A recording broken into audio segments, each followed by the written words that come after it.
Good afternoon, Colin here with Techout, and today we are looking at the Slickwraps skin for the Galaxy Z Fold 7 here, and this is just the back skin. I don't do the full body skins. They do include both of them if you want to use that. I just find these very hard to put on, and I really wasn't going to attempt it on a phone with sides this thin, so I really just wanted the scratch protection on the back.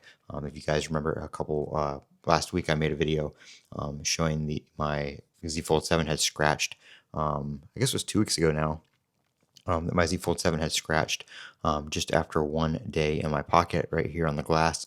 So I ordered this skin. I think it was like $19 after shipping and everything like that.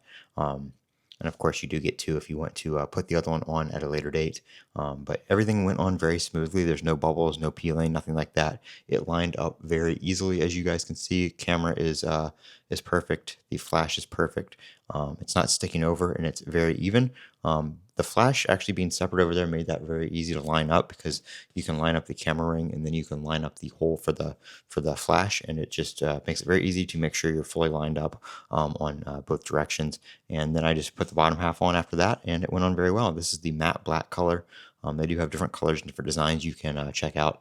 If you use the code Techout on YT at checkout, you get 10% off your order. I also have a link down in the description if you're interested. But yeah, this is perfect if you want to use your Z Fold 7 or other device case free, and you don't want to have to worry about scratching the back glass because, as I showed, that is kind of easy to do apparently here on the Z Fold 7. So you might want to look into getting a skin, and if you want some side and edge protection, of course, you can use this other option as well. So that again is the matte black color, but they do have a bunch of different options on their website that you can check out. I'm Colin with Tech Out. Don't forget to comment, rate, and subscribe. And as always, have a great day.